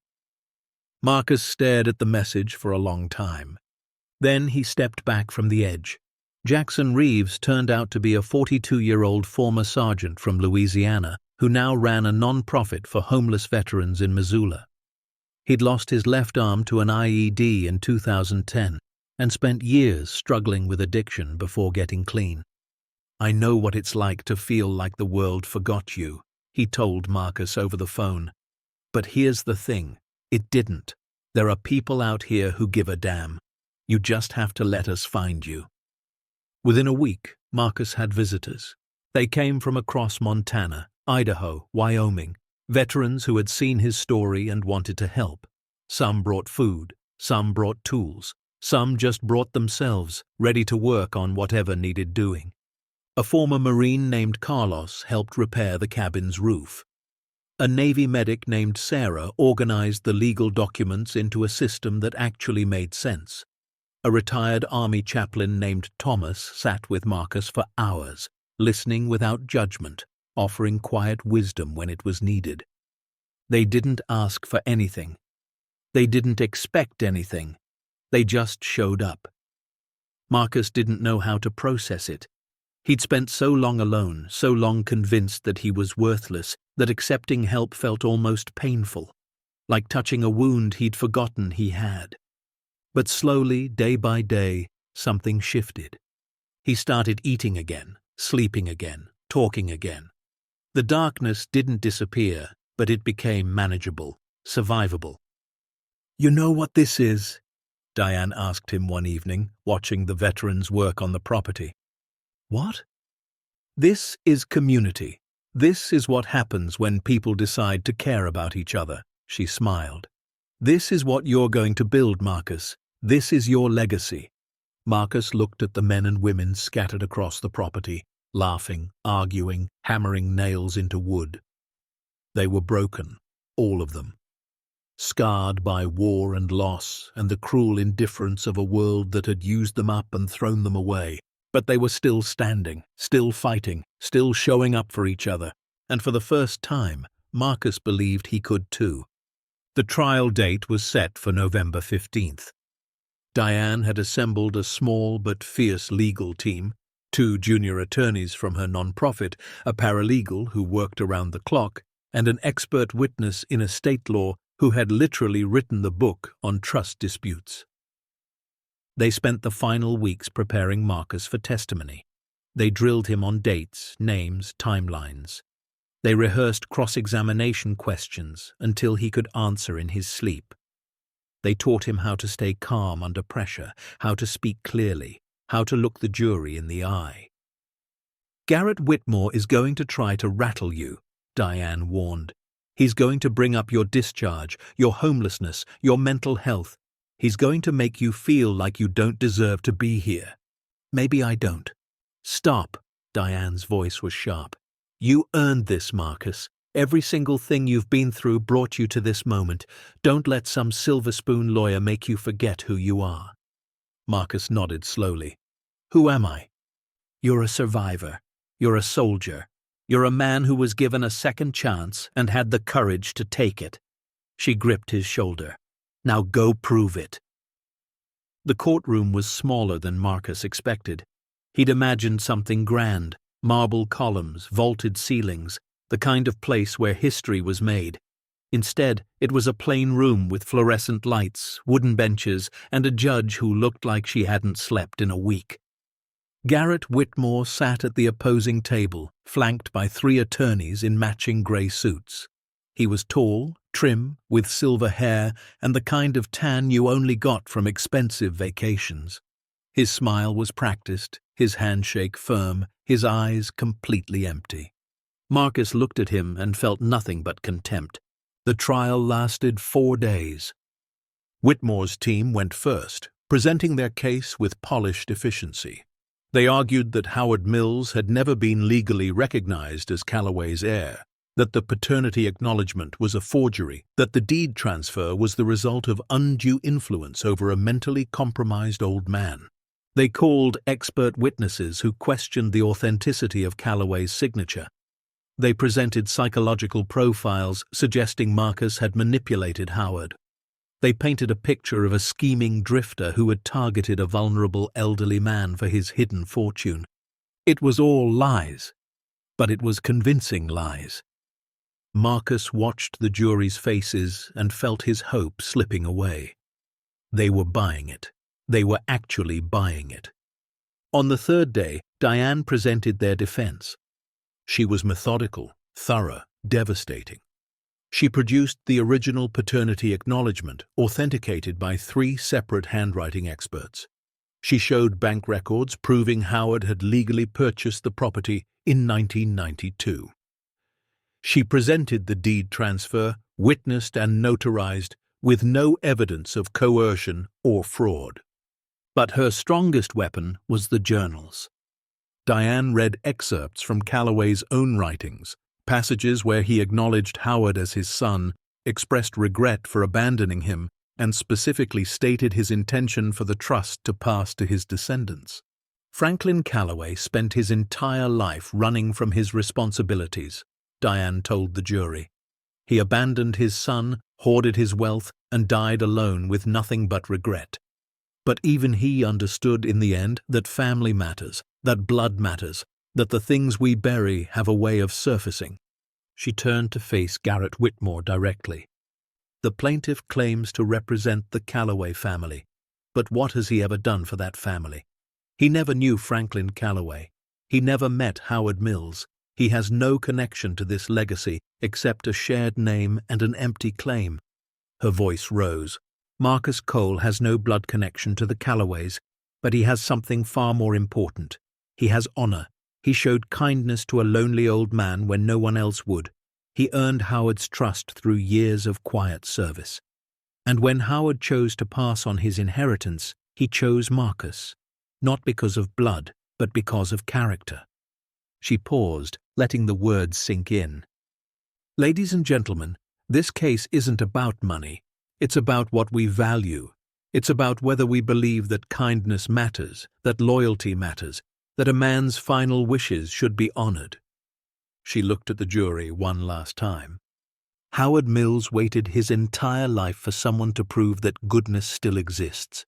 Marcus Cole proved it, and now it's your turn to do the same. The closing arguments ended at 4:17 in the afternoon. The jury deliberated for 6 hours. Marcus sat in the hallway outside the courtroom, his leg bouncing, his hands clasped so tight his knuckles turned white.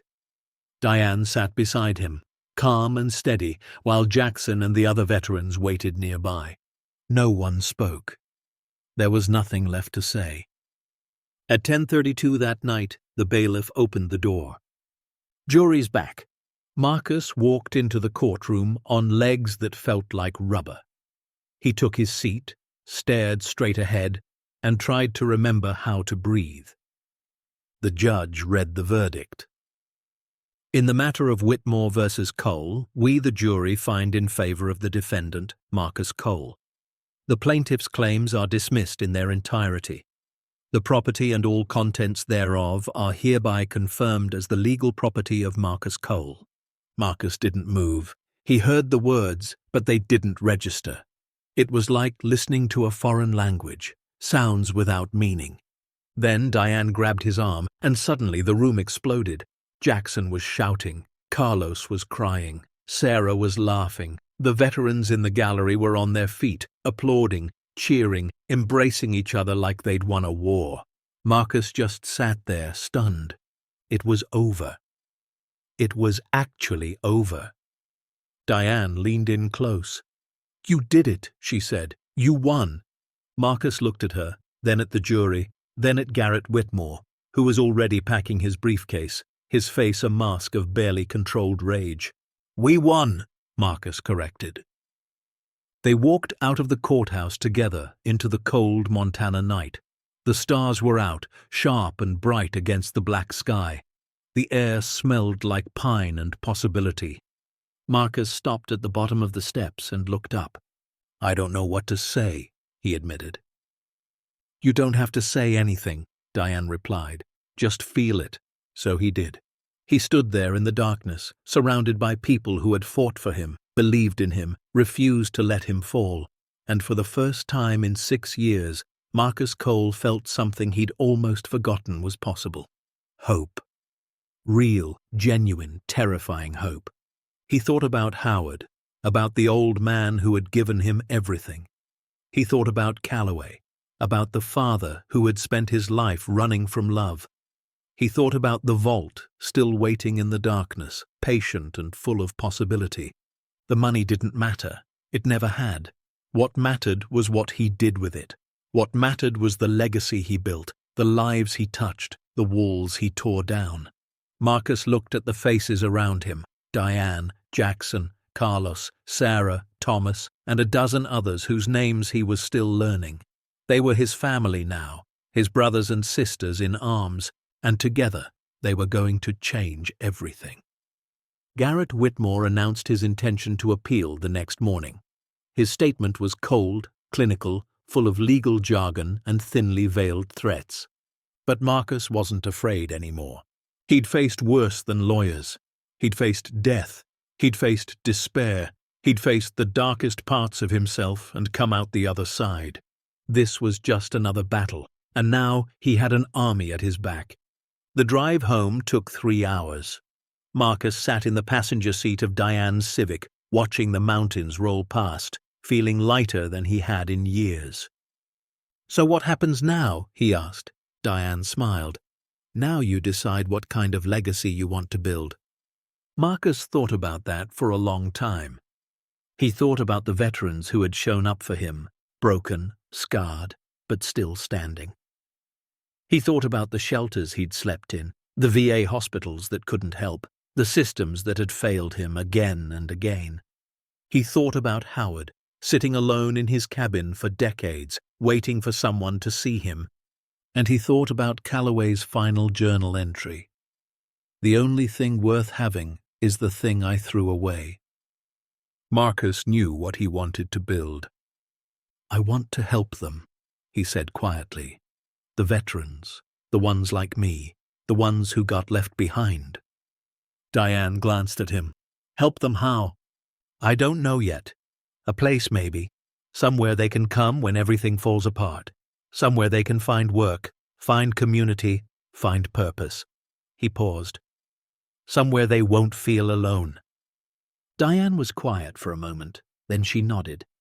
"That's a hell of a legacy, Marcus Cole." "I've got a hell of a foundation to build it on." They drove the rest of the way in silence, but it wasn't empty anymore. It was full of possibility, full of plans, full of the future.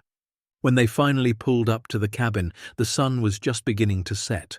Golden light spilled across the mountains, painting the sky in shades of orange and pink. Marcus stepped out of the car and looked at the property, the cabin, the hillside, the bunker hidden beneath the earth. It wasn't just land anymore. It wasn't just a fortune. It was a beginning. He walked to the edge of the property and stood there, watching the sun sink below the horizon. The air was cold, but he barely felt it. Somewhere behind him, Diane was making phone calls.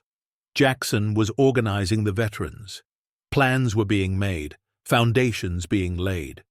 But for this one moment, Marcus just stood there, breathing.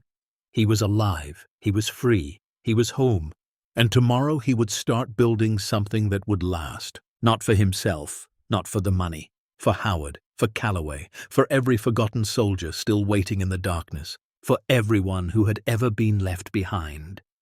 The morning after the trial, Marcus woke before dawn. He lay in bed for a long time, staring at the ceiling, listening to the silence. It was a different kind of silence now. Not the heavy, suffocating quiet of loneliness, but something lighter, something that felt almost like peace. He got up, made coffee, and walked outside to watch the sun rise over the mountains. The sky turned from black to purple to gold, and Marcus stood there with his hands wrapped around the warm mug, thinking about everything that had brought him to this moment. 6 months ago, he'd been sleeping in his truck, counting pennies, wondering if he'd make it through another winter.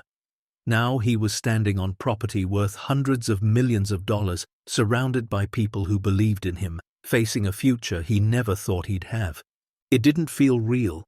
Part of him kept waiting to wake up, to find himself back in the cab of his F-150, shivering in the cold, alone. But the coffee was warm, the mountains were solid, and when Diane came out to join him a few minutes later, her presence was real too. "Couldn't sleep?" she asked. Marcus shook his head. "Too much in my head." "That's going to be the case for a while. You just won a $275 million lawsuit. It's a lot to process." "It's not the money," Marcus said quietly. "It's everything else. The responsibility, the weight of it." He paused. "I keep thinking about Howard, about what he would have wanted me to do." Diane nodded slowly. "What do you think he would have wanted?" Marcus stared at the mountains for a long moment. "I think he would have wanted me to do what his father never could. To take something that was hoarded out of fear and turn it into something that helps people." "Then that's what you do." Marcus looked at her. "Just like that." Diane smiled. "Just like that. You've already survived the hard part. Now you get to do the good part." They stood together in the morning light, watching the valley wake up below them. And for the first time, Marcus allowed himself to imagine what that good part might look like. The idea started small. Marcus spent the first few weeks after the trial just thinking. He walked the property for hours, exploring every corner, getting to know the land that was now his. He visited the bunker almost every day, sitting among the gold and silver, reading Calloway's journals, trying to understand the man who had built this place. The more he read, the more he understood Calloway's fear. The man had lived through the Great Depression, watched the world tear itself apart in 2 world wars, and spent decades convinced that civilization was one crisis away from collapse. He'd hoarded wealth because he believed it was the only thing that could protect him. But it hadn't. All that gold, all that silver, all those precious gems, none of it had saved Calloway from his own loneliness. He'd died rich and miserable, haunted by the son he'd abandoned and the life he'd never lived. Marcus wasn't going to make the same mistake. He called a meeting with Diane, Jackson, and the other veterans who had stood by him during the trial. They gathered in the cabin on a cold November evening, crowded around the kitchen table, steam rising from mugs of coffee and hot chocolate. "I've been thinking about what to do with all this," Marcus began, "and I keep coming back to the same thing. Howard gave me this fortune because I showed him kindness when no one else would. He spent his whole life feeling forgotten, abandoned, invisible, and I know what that feels like."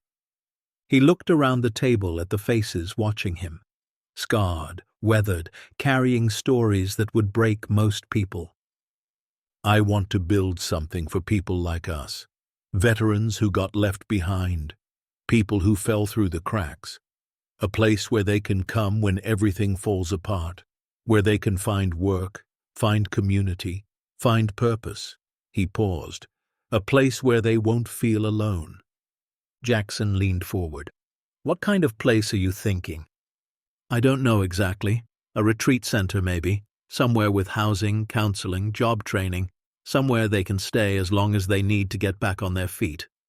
Carlos, the Marine who had helped repair the cabin roof, spoke up. "You're talking about a serious operation. That's going to take more than good intentions. You need infrastructure, staff, programs, funding." "I know," Marcus said. "That's why I need help. I can't do this alone." Diane smiled. "You won't have to, but Carlos is right. This is going to be complicated. We need to set up a non-profit, establish a board of directors, hire professionals who know how to run this kind of thing. And we need to be smart about the money," Jackson added.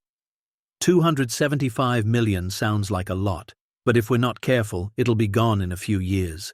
We need to invest it, grow it, make sure it lasts. Marcus nodded. "Then let's figure it out, together." They talked late into the night, throwing out ideas, arguing about details, sketching plans on napkins and scraps of paper. By the time the sun came up, they had the rough outline of something real. They would call it the Calloway Howard Veterans Foundation, named for the father who had hoarded wealth and the son who had given it away. The foundation would purchase land adjacent to the bunker property and build a retreat center for homeless and struggling veterans. The center would offer free housing, meals, and medical care. It would provide mental health services, addiction counseling, and job training programs. It would connect veterans with employment opportunities and help them transition back into civilian life. And it would be run by veterans for veterans, people who understood the struggles firsthand, who could offer more than sympathy. They could offer solidarity. Marcus looked around the table at the tired, hopeful faces of his friends. "This is going to work," he said quietly. "I can feel it." Jackson grinned. "Damn right it is." The next few months were a whirlwind. Diane took the lead on the legal side, filing paperwork, establishing the non-profit, navigating the maze of regulations and requirements. She recruited a team of lawyers, accountants, and administrators who believed in the mission and were willing to work for less than they could make elsewhere. Jackson focused on outreach, connecting with veteran organizations across the country, building relationships, spreading the word. He traveled to shelters, via hospitals, and community centers, telling Marcus's story to anyone who would listen. Carlos handled construction. He assembled a crew of veteran contractors and broke ground on the retreat center in late January. The weather was brutal, the work was hard, but nobody complained. They were building something that mattered. Marcus did a little of everything. He met with architects and reviewed blueprints. He interviewed potential staff members. He visited the construction site every day, hauling lumber, pouring concrete, doing whatever needed to be done. But mostly he listened. Veterans started showing up almost immediately, men and women who had heard about the project and wanted to help. Some came to work construction, others just needed a place to stay for a few nights. Marcus welcomed them all. He sat with them around campfires, sharing stories, sharing silence. He learned their names, their histories, their wounds. He heard about tours in Iraq and Afghanistan, about PTSD and addiction, about marriages that crumbled and families that turned away. And he told them his own story. About the ambush in the Korengal Valley, the 3 days in the cave, the years of drifting and despair. About Howard, about the bunker, about the fortune that had fallen into his lap like something out of a fairy tale. "I'm not special," he told them.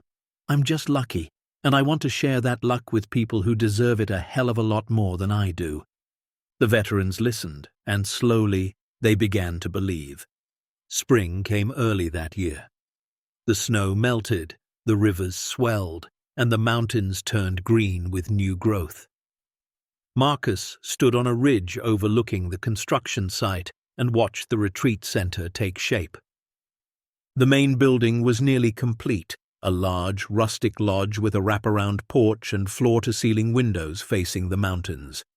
Behind it, a cluster of smaller cabins provided individual housing for residents. There was a workshop for job training, a medical clinic, a dining hall, and a community center where veterans could gather, share meals, and support each other. It wasn't fancy, it wasn't slick, but it was solid, built to last, full of warmth and purpose. Diane came to stand beside him, her boots crunching on the gravel. "It's beautiful," she said. Marcus nodded. "It's starting to feel real." "It is real. You made it real." He shook his head. "We made it real, all of us." Diane was quiet for a moment. Then she reached into her jacket and pulled out an envelope. "This came for you today," she said, "from your sister." Marcus froze. He hadn't spoken to his sister Rachel in almost 4 years. Their last conversation had ended in shouting, in accusations, in a door slammed so hard the hinges rattled. She'd told him he was throwing his life away, that he needed help, that she couldn't watch him destroy himself anymore. He'd told her to mind her own business and never called again. Marcus took the envelope with trembling hands. His name was written on the front in Rachel's familiar handwriting, neat, precise, the kind of penmanship that came from years of teaching elementary school. He opened it slowly and pulled out a single sheet of paper.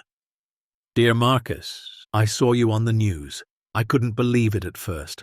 My brother, standing in front of that courthouse, surrounded by all those people. You looked so different, stronger somehow, like you finally found something worth fighting for. I'm sorry for the things I said the last time we talked. I was scared and angry, and I took it out on you. That wasn't fair. You were hurting, and instead of helping, I pushed you away. I know I can't take back what happened, but I want you to know that I never stopped loving you, not for a single day. And if there's any chance you'd be willing to see me again, I'd like to come visit. I want to meet the man you've become.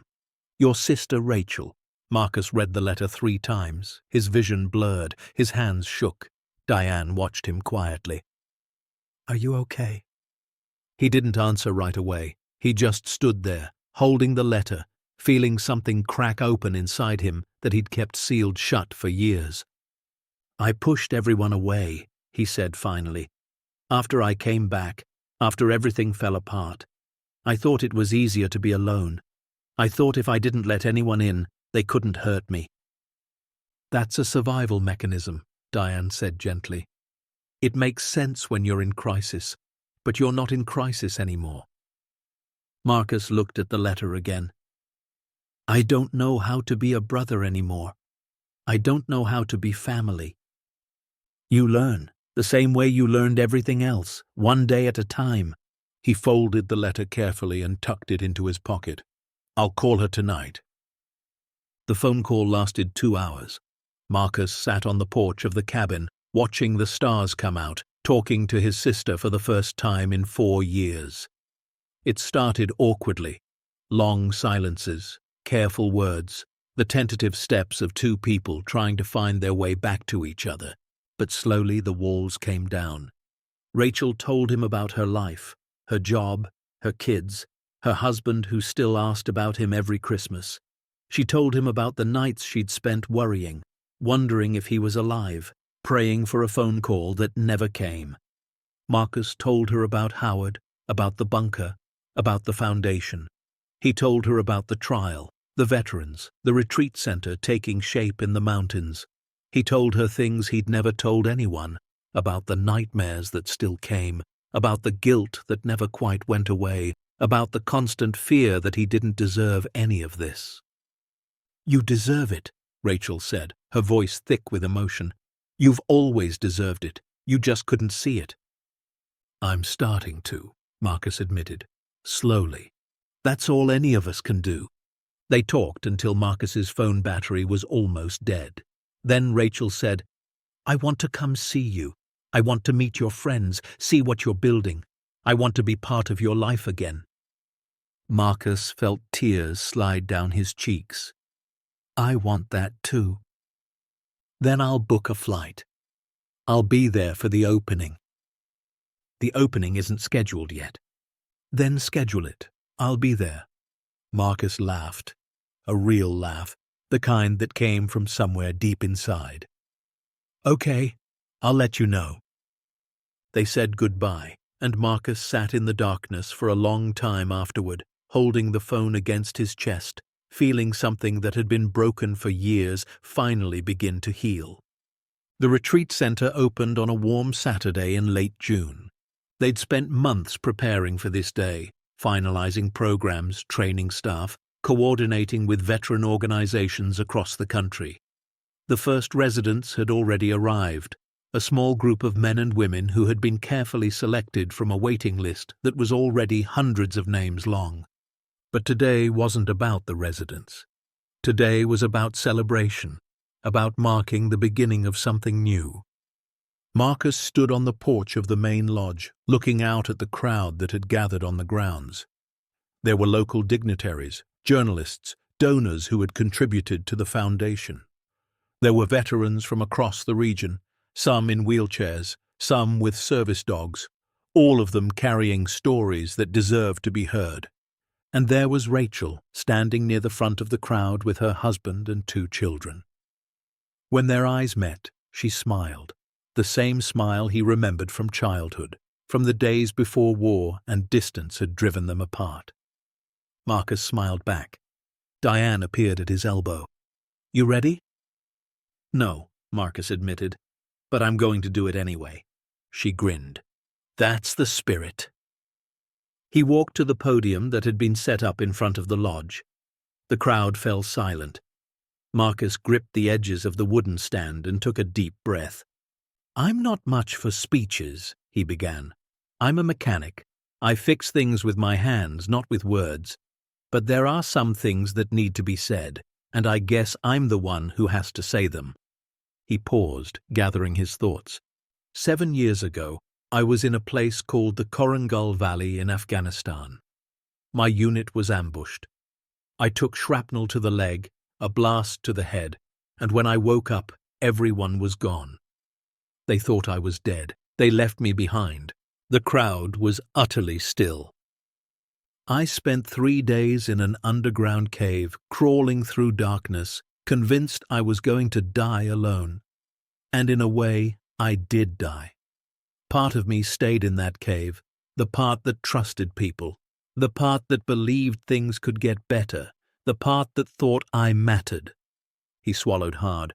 When I finally got home, I wasn't really home. I was still in that cave, still crawling, still waiting for someone to remember me. I lost my wife, my family, my purpose.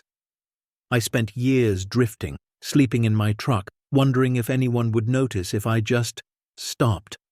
Rachel was crying now, so was Diane, so were half the people in the crowd. And then I met a man named Howard Mills. He was 83 years old, ran a salvage yard out in the middle of nowhere, and he saw something in me that I couldn't see in myself.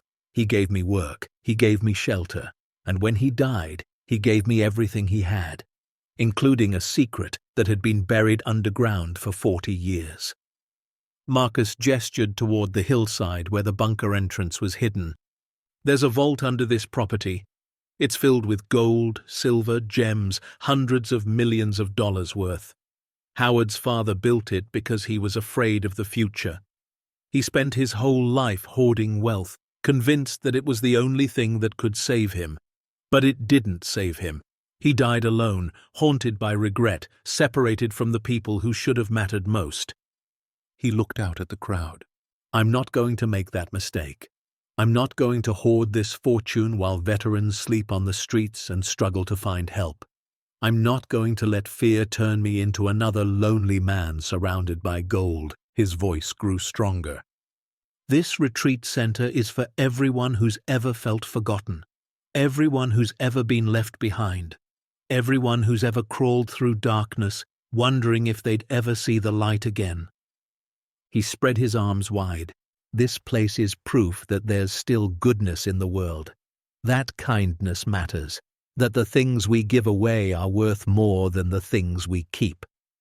Marcus reached into his pocket and pulled out a photograph, the old image of young Howard standing beside his mother. Howard Mills spent his whole life waiting for someone to prove that people could be trusted, and when he found it, he gave me everything. Not because I deserved it, but because he believed in what I could become. He held up the photograph so the crowd could see. This is for you, Howard. This is for your father.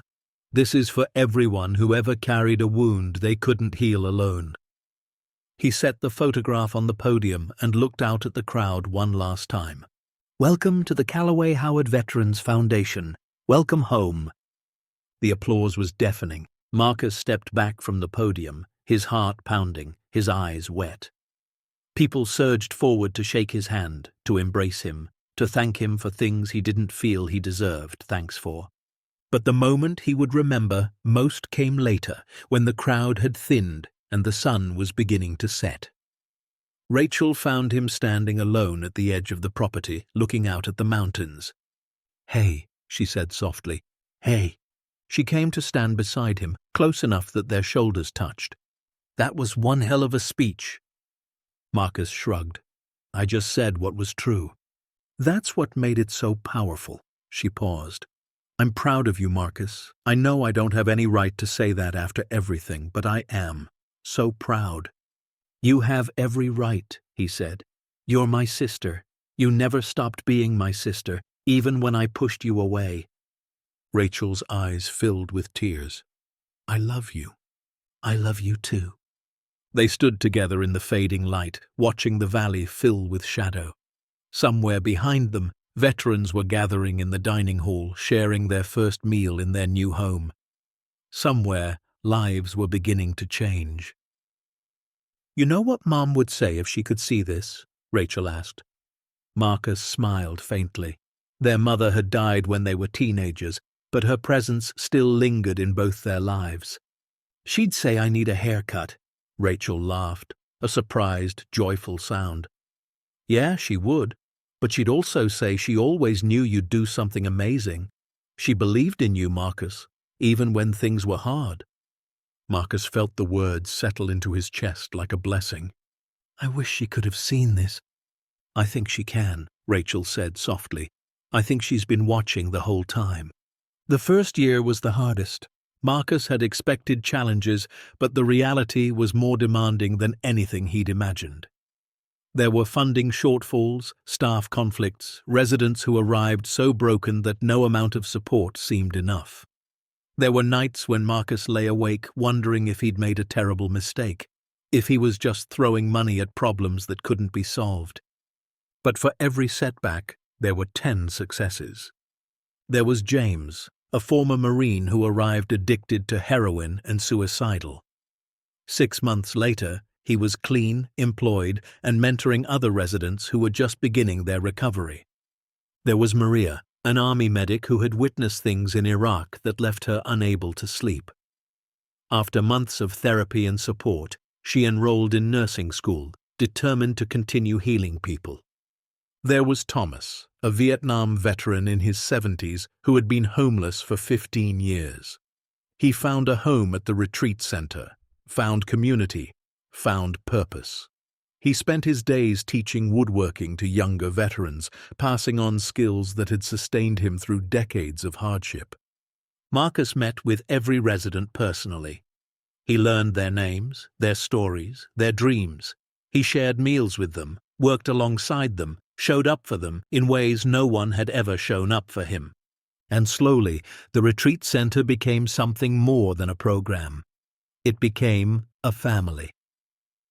Diane stayed on as the Foundation's legal director, overseeing the growing network of services and partnerships.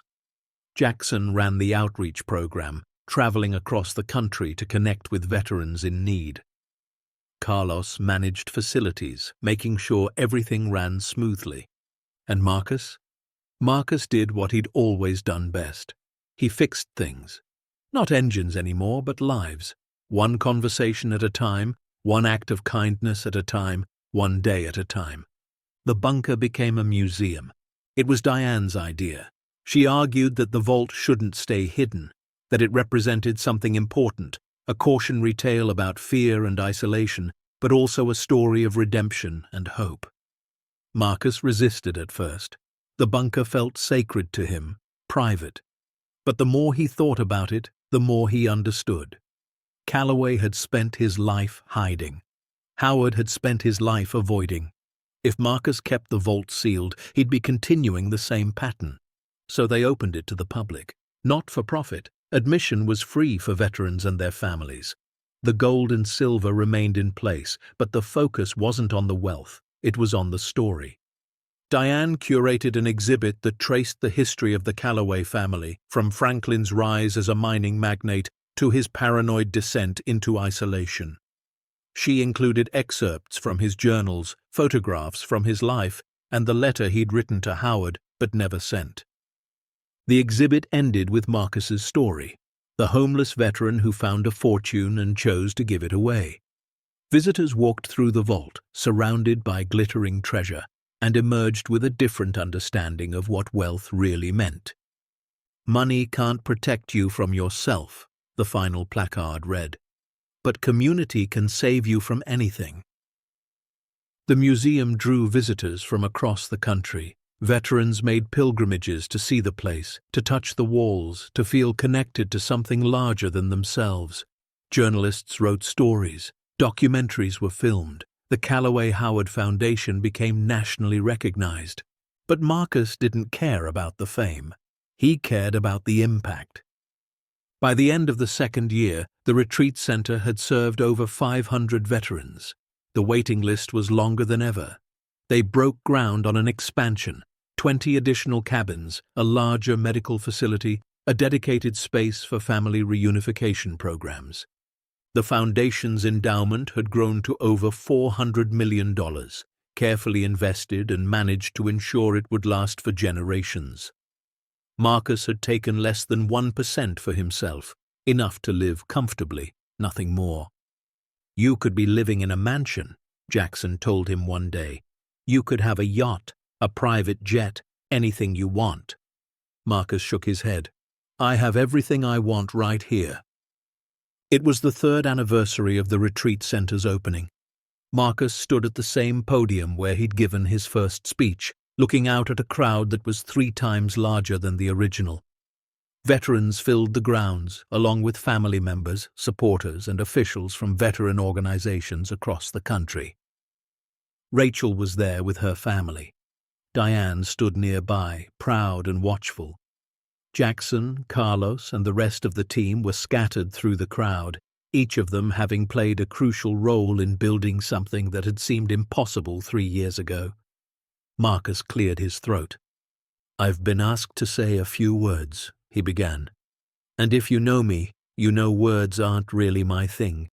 But I've been thinking a lot about what this place means, and I want to try to put it into words." He paused, gathering himself. 3 years ago, I was a man who had given up. I'd been left behind in a war zone, forgotten by my country, abandoned by everyone I loved. I spent years convinced that I was worthless, that my life didn't matter, that no one would notice if I disappeared. He looked out at the veterans in the crowd. I know some of you have felt the same way. I know what it's like to crawl through darkness, to wonder if you'll ever see light again. I know what it's like to feel invisible.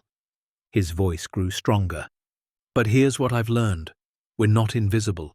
We're not worthless. We're not forgotten. We just need someone to remind us. He gestured toward the buildings behind him. That's what this place is for. Not to fix people, because you're not broken. Not to save people, because you don't need saving. Just to remind you that you matter, that your service mattered, that your life matters. Marcus reached into his pocket and pulled out a folded piece of paper, the letter Howard had kept hidden for decades. This letter was written by a man named Franklin Calloway to his son Howard. Calloway spent his whole life running from this letter, too afraid to send it, and Howard spent his whole life not knowing it existed. He unfolded it carefully. It says a lot of things about regret and fear and missed opportunities, but there's one line I want to share with you. It's the last thing Calloway wrote before he died. Marcus read aloud. You were the son I wished I had been brave enough to raise. Make it matter. He looked up at the crowd. Howard gave me this letter along with everything else. I think he wanted me to understand that this fortune wasn't about money. It was about making things right, about taking something that was hoarded out of fear and turning it into something that helps people. He folded the letter and held it against his chest. So that's what we're doing. Every day, in every way we can, we're making it matter. Marcus paused, his eyes scanning the crowd. I want to end with something I've never said out loud before, something that's hard for me to admit, even now. The crowd was silent. For a long time, I didn't want to live. I thought the world would be better off without me. I stood at the edge of cliffs, held bottles of pills, thought about how easy it would be to just let go. Rachel's hand flew to her mouth. But I'm still here. And the reason I'm still here is because one person, one ordinary person, showed me kindness when I didn't deserve it. Howard Mills didn't save my life with money or programs or big gestures. He saved my life by seeing me, by treating me like I was worth something. Marcus's voice cracked. That's what we do here. We see people. We remind them they're worth something. And sometimes that's enough to change everything. He stepped back from the podium. So if you're out there struggling, if you're thinking about giving up, if you feel like no one would notice if you disappeared, please, let us see you. Let us remind you, because you matter. You've always mattered. You just need someone to help you remember. The applause started slowly, then built into something overwhelming. People were on their feet, crying, embracing each other. Veterans who had been strangers moments ago were holding on to each other like family. Marcus stepped down from the podium and was immediately surrounded by people wanting to shake his hand, thank him, tell him their stories. But he only had eyes for one person. Rachel pushed through the crowd and threw her arms around him. They held each other for a long time, neither of them speaking, both of them healing. I'm so glad you're still here, she whispered. Me too, Marcus said. Me too. Years passed. The foundation grew. What had started as a single retreat center in Montana became a network of facilities across the country. There were branches in Texas, California, Florida, New York. Wherever veterans were struggling, the Calloway Howard Foundation tried to reach them. Marcus couldn't be everywhere at once, but he visited as often as he could. He met with residents, shared meals, listened to stories. He never forgot that he was one of them, a broken man who had been given a second chance and was determined to pass it on. Diane eventually married a man she met through the foundation, another veteran, a quiet engineer who had helped design the original retreat center. Marcus was best man at the wedding. Jackson became the foundation's executive director, overseeing a staff of hundreds and a budget of millions. He never lost his Louisiana accent or his irreverent sense of humor, but he had become one of the most respected advocates for veterans in the country. Carlos opened his own construction company, staffed entirely by veterans, and continued to build facilities for the foundation. Every building he erected was solid, practical, and built to last, just like the man himself. Rachel visited every summer with her family. Her children called Marcus Uncle Marcus and begged him to take them exploring in the bunker. He always obliged, telling them stories about gold and treasure and the importance of generosity. And through it all, Marcus kept working, kept showing up, kept believing. He was 52 years old when he finally felt like he understood what his life had been about. It was a quiet evening in late September. The aspens were turning gold, and the air had the crisp bite of approaching autumn. Marcus sat on the porch of his cabin, still the same modest cabin Howard had left him, watching the sun set over the mountains. Diane sat beside him, her hair grayer now, her face lined with years of purpose and effort. "You ever think about what would have happened if you hadn't bought that garage?" she asked. Marcus shook his head. "I try not to. Some paths aren't worth imagining. But you must wonder sometimes. What if you'd kept driving that day? What if you'd never met Howard?" Marcus was quiet for a moment. Then he said, "I think I would have died. Not right away, maybe, but eventually. I was running out of reasons to keep going." Diane nodded slowly. "And now?" Marcus looked out at the valley below, the retreat center, the cabins, the workshop and medical facility and community hall. He could see veterans moving between buildings, gathering for dinner, living lives that mattered. "Now I have more reasons than I can count." Diane reached over and squeezed his hand. "You built something extraordinary, Marcus, something that will outlast both of us." "We built it," he corrected. "All of us," she smiled, always so humble. "Not humble, just honest." He paused. "I didn't do this alone. I couldn't have. None of us can. That's the whole point." They sat in comfortable silence as the stars began to emerge. Somewhere in the distance, a group of veterans was singing around a campfire, their voices carrying across the valley like a prayer. Marcus closed his eyes and listened. He thought about Howard, about Calloway, about the generations of pain and isolation that had preceded him. He thought about his own darkness, his own cave, his own crawl toward the light. And he thought about all the veterans who would come after him, the thousands of men and women who would find their way to this place, who would be seen and supported and reminded that they mattered. That was his legacy. Not the money, not the buildings, not the recognition. Just the simple, radical act of caring for people who had been forgotten. Marcus opened his eyes and looked at the stars. "I think I finally understand," he said quietly. "Understand what?" "Why Howard gave me everything. Why he trusted me with all of this." Marcus paused. "It wasn't because I deserved it. It was because he believed I would pass it on." Diane nodded. "And you have, every single day." Marcus smiled, a real smile, full of warmth and peace. "Yeah," he said, "I guess I have." The night deepened around them, and the campfire songs faded into silence. But Marcus stayed on the porch, watching the stars, feeling grateful for every breath, every moment, every second chance he'd been given. He was no longer the man who had been left behind in a cave. He was no longer the veteran sleeping in his truck, wondering if anyone would notice if he disappeared. He was something new, something forged in darkness and refined by purpose. He was a builder, a healer, a keeper of legacy. And as long as there were veterans who needed help, as long as there were people crawling through their own darkness, he would be there.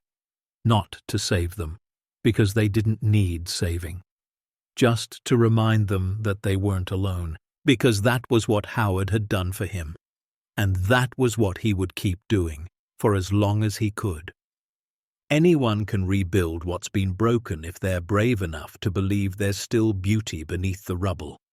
As the first light of dawn crept over the Montana mountains, Marcus Cole stood at the edge of the property and watched the valley wake up. Smoke rose from the chimneys of the retreat center. Veterans emerged from their cabins, stretching, yawning, beginning another day of healing and purpose. The sound of laughter drifted up the hill, mixing with birdsong and the rustle of wind through the pines. Marcus thought about the cave in Afghanistan, where he had nearly died. He thought about the vault in Montana, where he had been reborn. 2 underground places, both dark, both transformative. One had almost destroyed him. The other had given him everything. He reached into his pocket and pulled out the brass key Howard had given him all those years ago. It was worn smooth now, almost featureless, but he still carried it everywhere he went, a reminder of where he'd been, a symbol of what was possible.